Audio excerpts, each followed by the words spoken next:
Question number 45. Mr. Ved Prakash is a teacher in a private school run by a society on a monthly salary of rupees 14,000. तो mister Ved प्रकाश जो है वो एक private employ है, ध्यान रखना. Monthly salary 14,000 per month, तो इनका ये फुली टैक्सेबल 14,000 इंटू 12.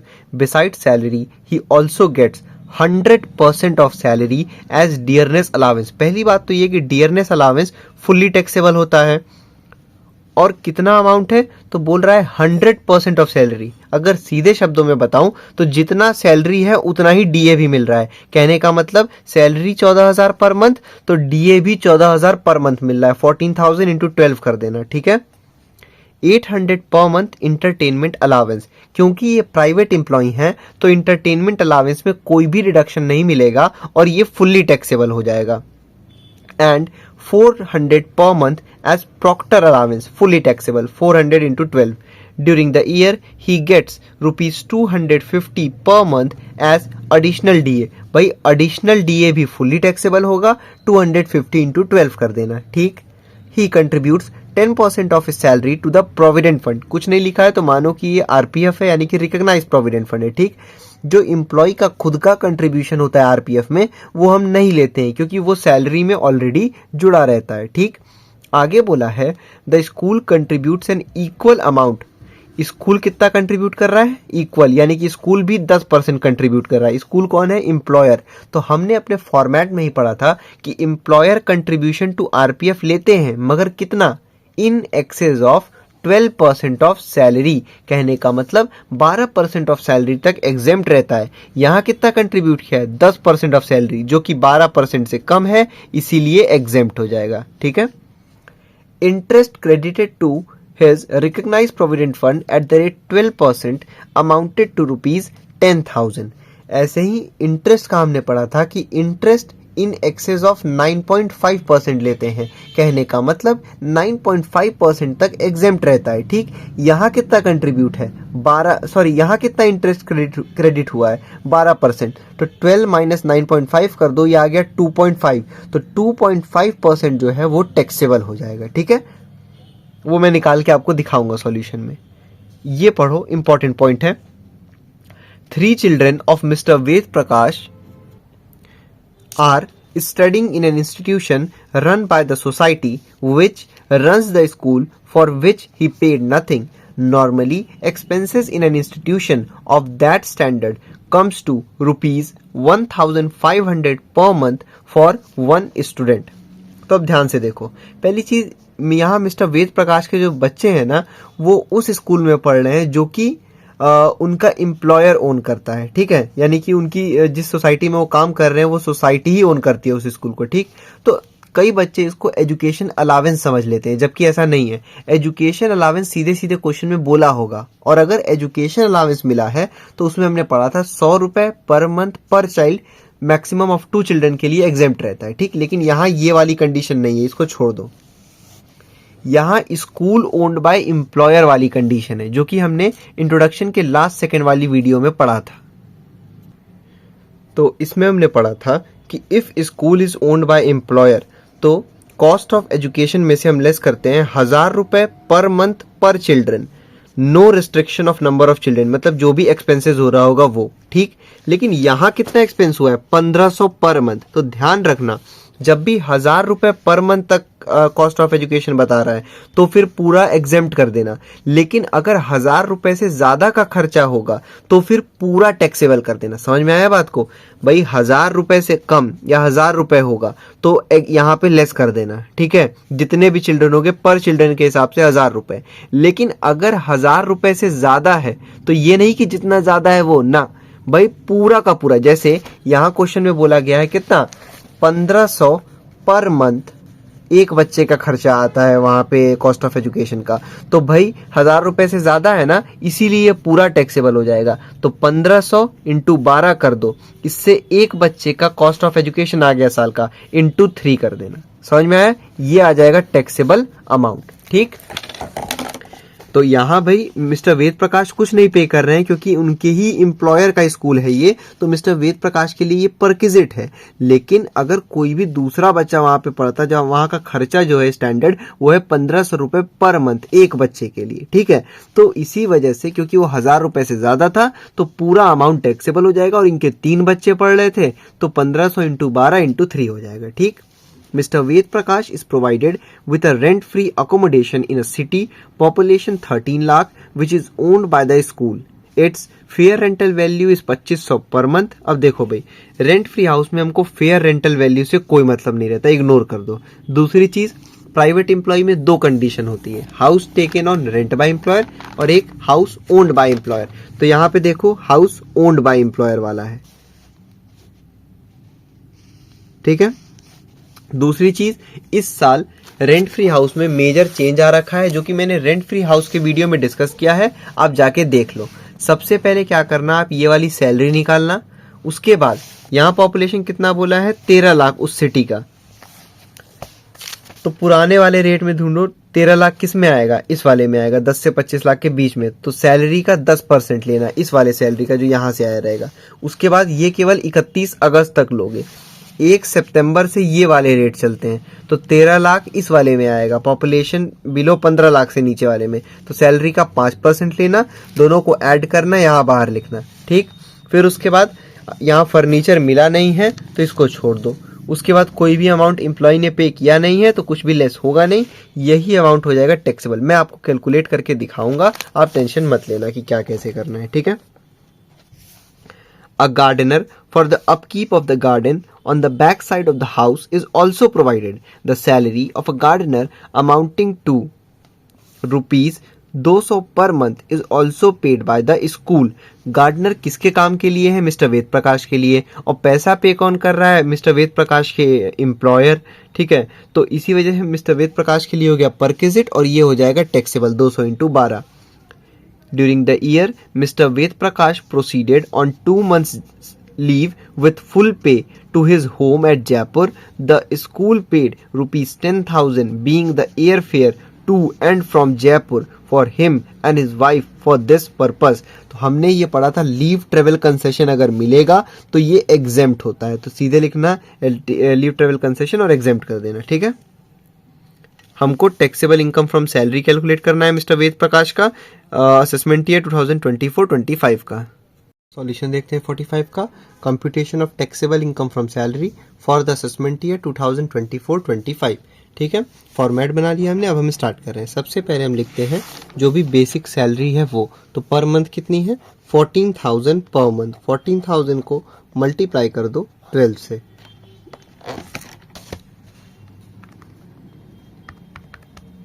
1,68,000।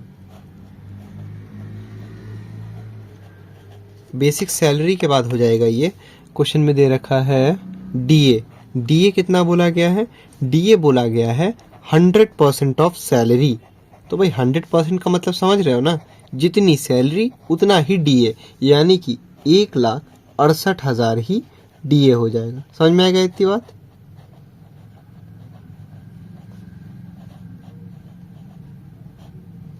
ठीक है। डीए के बाद क्वेश्चन में दे रखा है इंटरटेनमेंट अलावेंस, क्योंकि ये प्राइवेट एम्प्लॉय हैं इसी वजह से इंटरटेनमेंट अलावेंस में कोई भी रिडक्शन नहीं मिलेगा और वो फुल्ली टैक्सेबल हो जाएगा। 800 इंटू 12 ये हो जाएगा 12,96 9,600, ठीक है। उसके बाद लिखा हुआ है प्रॉक्टर अलावेंस। प्रॉक्टर अलावेंस कितना है 400 पर मंथ, तो ये भी फुल्ली टैक्सेबल होगा। 400 इंटू 12 ये हो गया 4,800, ठीक है। प्रॉक्टर अलावेंस के बाद दिया हुआ है एडिशनल डीए, तो डीए चाहे डीए हो या फिर एडिशनल डीए हो वो टैक्सेबल होता ही होता है। 250 पर मंथ, 250 इंटू 12 कर दो, 250 इंटू 12 ये हो गया 3,000, ठीक है। उसके बाद बोला है एम्प्लॉय का कंट्रीब्यूशन है 10% ऑफ हिज सैलरी टू, भाई कुछ नहीं लिखा है तो हम मानेंगे रिकॉग्नाइज प्रोविडेंट फंड है, तो एम्प्लॉय का तो कंट्रीब्यूशन आरपीएफ में नहीं आता है क्योंकि वो ऑलरेडी सैलरी में जुड़ा रहता है, ठीक। लेकिन एम्प्लॉयर कंट्रीब्यूशन लेते हैं टू आरपीएफ, मगर कितना लेते हैं? इन एक्सेस ऑफ 12% ऑफ सैलरी लेते हैं। कहने का मतलब 12% ऑफ सैलरी तक एग्जेम्प्ट रहता है, उससे जितना ज़्यादा रहता है केवल वही लेते हैं। लेकिन यहाँ बोला है कि स्कूल यानी कि एम्प्लॉयर ने भी कंट्रीब्यूट किया है 10% ऑफ इस सैलरी, तो 10% ऑफ सैलरी 12% से कम है, इसीलिए ये हो जाएगा नील। ठीक, उसके बाद बोला है interest credited to recognise provident fund. अब देखो, जैसे employer contribution in excess of 12% लेते हैं, वैसे ही हमने फॉर्मेट में पढ़ा था कि इंटरेस्ट क्रेडिटेड लेते हैं इन एक्सेस ऑफ 9.5% लेते हैं। ठीक है, तो देखो इसको बहुत सिंपल तरीके से सॉल्व करवा के आपको दिखाऊंगा। इंटरेस्ट का अमाउंट कितना है? 10,000, यहां लिख दो। कितना परसेंट पे मिला है? 12% पे, तो 10,000 को आप 12 से डिवाइड कर दो। ठीक है, इससे क्या होगा? 1% की वैल्यू आ जाएगी। ठीक है, और कितना परसेंट इंटरेस्ट है? 12%। और एग्जेम्प्ट कितना रहता है इंटरेस्ट? 9.5%। बताया ना अभी, इन एक्सेस ऑफ 9.5 लेना है, तो 9.5 तक एग्जेम्प्ट रहेगा 12 में से। कितना बच गया? 2.5, तो केवल 2.5% टैक्सेबल होगा। तो मल्टीप्लाई कर दो 2.5 से। फिर से देखो इसको, 10,000 इंटरेस्ट था, उसको डिवाइड कर दो 12% से, 12 से। क्यों? क्योंकि इससे 1% का वैल्यू आ जाएगा। फिर उसके बाद आप मल्टीप्लाई कर दो जितने परसेंट की आपको वैल्यू चाहिए। आपको कितने परसेंट की वैल्यू चाहिए? 2.5 की। क्यों? क्योंकि 9.5% तक एग्जेम्प्ट रहता है और 12% कंट्रीब्यूट हुआ है, तो 12 माइनस 9.5 किए, 2.5 आ गया, तो इससे 2.5 की वैल्यू आ जाएगी इंटू करने पे। समझ में आ गया? तो देखो 10,000 डिवाइड बाई 12, इससे 1% की वैल्यू आ गई, मल्टीप्लाई कर दो 2.5 से। ये कितना हो गया? तो ये आ गया 2083.333 जा रहा है। तो भाई ये पॉइंट के बाद 5 से बड़ा है नहीं, इसी वजह से ये राउंड ऑफ होके भी 2083 ही रहेगा। अगर पॉइंट के बाद 5 या 5 से बड़ा होता तब हम इधर एक बढ़ा देते, लेकिन यहाँ 5 से छोटा है, इसीलिए इसको 2083 पे ही छोड़ दो। तो इंटरेस्ट इन एक्सेस ऑफ 9.5% कितना है? 2083। समझ में आ गया? 10,000 डिवाइड बाई 12, 1% की वैल्यू आ गई, मल्टीप्लाई किया 2.5 से, 2.5 की वैल्यू आ गई। ठीक है, आगे बढ़ते हैं। उसके बाद बोला है 3 children of mister Ved Prakash studying in a school. आप बैक करो वीडियो को, मैंने वहां पे ये वाला पॉइंट अच्छे से समझाया जहां पे क्वेश्चन में आया था, और मैंने वो पेज वाला वो वाला पॉइंट भी दिखाया है जो कि मैंने समझाया था, जिसके थ्रू कि ये स्कूल जब भी मतलब कि एम्प्लॉय जब भी एम्प्लॉयर के ही स्कूल में अपने बच्चों को पढ़ाता है तो क्या ट्रीटमेंट होगा। ठीक है, अभी बस ब्रीफ में ये बता दे रहा हूं कि रूल ये कहता है कि जब भी स्कूल ओन्ड बाय एम्प्लॉयर है और एम्प्लॉयर के ही स्कूल में अपने बच्चों को पढ़ा रहा है, तो 1,000 रुपए पर मंथ तक, no restriction of children, per month per child जो है वो लेस हो जाता है कॉस्ट ऑफ एजुकेशन में से। यहाँ बता रहा है कि 1,500 रुपए पर मंथ पड़ता है एक बच्चे का कॉस्ट। इनसे भले ही नहीं लिया गया इनके बच्चे का, लेकिन कि स्टैंडर्ड कॉस्ट इतना पड़ता है। ठीक है, और हमने रूल ये पढ़ा है कि अगर 1,000 रुपए पर मंथ तक है पर बच्चे का, तो उतना लेस कर दो। अगर 1,000 से ज्यादा है तो पूरा का पूरा टैक्सेबल हो जाएगा। तो यहाँ 1,000 से ज्यादा है ना, इसी वजह से ये पूरा टैक्सेबल हो जाएगा 1,500 पर मंथ पर बच्चों के हिसाब से। ठीक है, तो आप लिखोगे यहाँ पे, आप बैक कर लो, क्वेश्चन में अच्छे से मैंने समझाया है। तो एजुकेशन एक्सपेंसेस कितना भाई? 1,500 इंटू 12 कर दिया हमने, इससे एक बच्चे का एजुकेशन का एक्सपेंस आ गया, कॉस्ट आ गया, और इंटू कर दो 3 से, क्योंकि 3 बच्चे मिस्टर वेद प्रकाश के पढ़ रहे थे। तो 1,500 इंटू 12 मल्टीप्लाई बाय 3, यानी कि 54,000। समझना ये बात को कि मिस्टर वेद प्रकाश भले ही पैसे नहीं पे कर रहे हैं, तो उनके लिए तो ये परकिजिट हो गया ना मिस्टर वेद प्रकाश के लिए, तो मिस्टर वेद प्रकाश के लिए फ़ायदा हो गया, तो उसका ट्रीटमेंट होता है। कैसे होता है वो मैंने आपको बता दिया। ठीक है, उसके बाद दिया हुआ है कि मिस्टर वेद प्रकाश जो है एक रेंट फ्री हाउस में रह रहे हैं, जो कि एम्प्लॉयर की तरफ से मिला हुआ है। ठीक, यहाँ इस पेज छोड़ दो, और अब हम इसको कैलकुलेट करेंगे। इस साल रेंट फ्री हाउस में चेंज भी आ रखा है, आप रेंट फ्री हाउस वाली वीडियो जाके देख लो, मैंने समझाया है।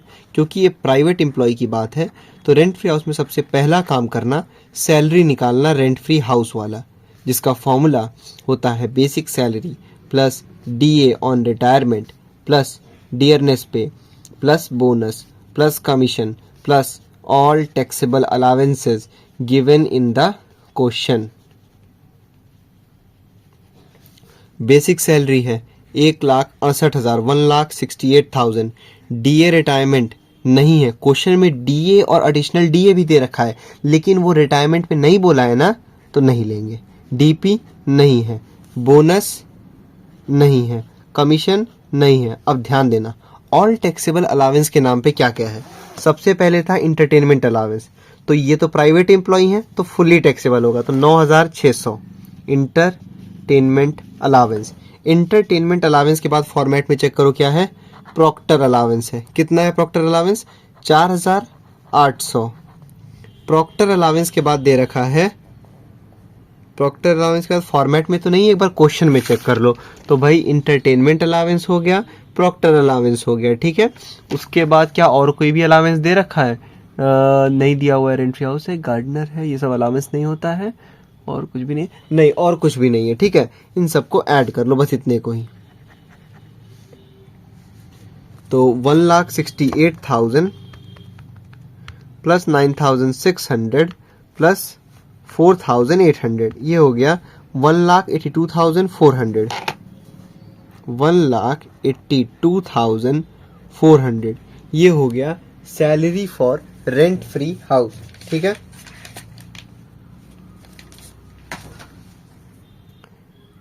उसके बाद ये प्राइवेट एम्प्लॉय हैं, तो इसमें दो कंडीशन होती है, house taken on rent by employer और एक होता है हाउस ओन्ड बाय एम्प्लॉयर। तो यहाँ ओन वाली कंडीशन है।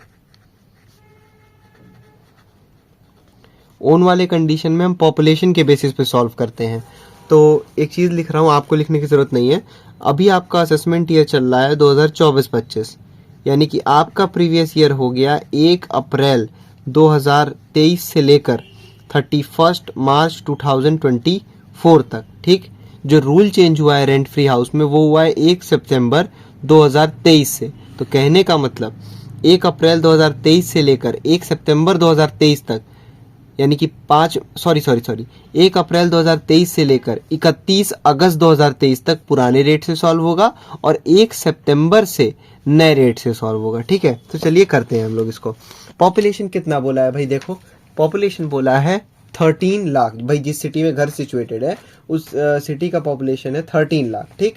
तो देखो पहले पुराने रेट में आ जाओ, तो 13 लाख पॉपुलेशन इसमें आएगा 10 से 25 लाख के बीच में, यानी कि सैलरी का 10%। तो यहां लिखो बड़ा ब्रैकेट फिर छोटा ब्रैकेट, 10% ऑफ सैलरी, बेसिक नहीं ये वाली, मल्टीप्लाइड बाय, देखो अप्रैल मई जून जुलाई अगस्त, पहले के 5 महीने तक केवल, और टोटल महीने कितने होते हैं 12। समझ में आ गया। नेक्स्ट में आ जाओ, नए रेट वाले में आओ। पॉपुलेशन 13 लाख किस में आएगा, 15 लाख से कम वाले में, सैलरी का 5%। तो यहां लिखो 5% ऑफ सैलरी, ये वाली, मल्टीप्लाई कर दो 7 से। क्यों, देखो सितंबर से ये रेट चालू होगा, सितंबर अक्टूबर नवंबर दिसंबर जनवरी फरवरी मार्च, 7/12, ठीक है। अब वैल्यू पुट कर दो, बस फटाफट सॉल्व कर दो। 10% ऑफ ये वाली salary 1,82,400 multiplied by 5 divide by 12 plus 5% of 1,82,400 multiplied by 7 divide by 12, ठीक है। देखो कैसे सॉल्व होगा, पहले इसका निकालना 10%, मल्टीप्लाई करना 5 से, डिवाइड करना 12 से। 1,82,400 का 10% मल्टीप्लाइड बाई 5 डिवाइड बाई 12, ये हो गया 7,600। इधर आ जाओ, 1,82,400 का 5%, जो भी वैल्यू है उसको डिवाइड मल्टीप्लाई करो 7 से, डिवाइड कर दो 12 से, ये हो गया 5,320। इन दोनों को ऐड कर दो, ये आ गया 12,920।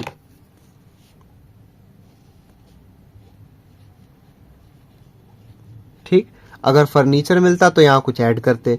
उसके बाद अगर एम्प्लॉय ने रेंट फ्री हाउस से रिलेटेड एम्प्लॉयर को कुछ भी पे किया होता तो वो लेस करते, ऐसा कुछ भी नहीं है। तो ये हो गया आपका taxable value of rent free house 12,920। ठीक है, यहाँ लिख दो 12,920। उसके बाद दिया हुआ है कि इनको एक और फेयर रेंट वैल्यू से रेंट फ्री हाउस में कोई भी मतलब नहीं होता, उसको इग्नोर कर दो। फिर बोला गया एक गार्डनर प्रोवाइड हुआ है। ठीक, गार्डनर प्रोवाइडेड बाय एम्प्लॉयर, किसके काम में आ रहा है ये? मिस्टर वेद प्रकाश के काम में आ रहा है। तो मिस्टर वेद प्रकाश के लिए हो गया फायदा यानी कि परक्विजिट, इसी वजह से ये हो जाएगा टैक्सेबल। अमाउंट कितना है? 200 पर मंथ, 200 इंटू 12 कर दो, ये हो गया 2400। ठीक है, उसके बाद बोला गया है school paid 10,000 being the air fare to and from Jaipur from his for him and his wife for this purpose. तो देखो भाई, जब भी घूमने के लिए दिया जाता है और विद इन इंडिया, ये मैंने अपनी शायद इंट्रोडक्शन की लास्ट सेकंड वीडियो में इस बात को डिस्कस किया था, आप देख लेना जाके। तो उसमें मैंने बताया था कि ये आ जाते हैं लीव ट्रेवल कंसेशन में। ठीक है, और कुछ नहीं लिखा है तो हम मानते हैं ये रूल को अप्रूव, जो टर्म्स होते हैं उसको मान रहे हैं, और इसी वजह से ये आ जाते हैं एलटीसी के कैटेगरी में, लीव ट्रेवल कंसेशन में, और ये हो जाता है एग्जेम्प्ट। ठीक, और कुछ है नहीं यहाँ पे, ऐड कर दो इन सबको। ठीक है, तो देखो भाई 1,68,000 plus 1,68,000 plus 9,600 plus 4,800 plus 3,000 plus 2,083 plus 54,000 plus 12,920 plus 2,400, ये हो गया 424,803। ठीक है, अभी इसको यहाँ पे लिखो 424,803, ये हो गया ग्रॉस सैलरी। ग्रॉस सैलरी में से लेस करेंगे हम क्या? Deduction under section 16। सबसे पहला जो लेस करते हैं वो है स्टैंडर्ड डिडक्शन। अभी कितना फिक्स है ये? 50,000। उसके बाद क्योंकि ये प्राइवेट एम्प्लॉय है तो इंटरटेनमेंट अलाउंस लेस नहीं होगा। फिर उसके बाद लेस करते हैं प्रोफेशनल टैक्स या एम्प्लॉयमेंट टैक्स, वो नहीं दे रखा है, यही लेस कर दो बस। 3,74,803 3,74,803 टैक्सेबल सैलरी 3,74,803।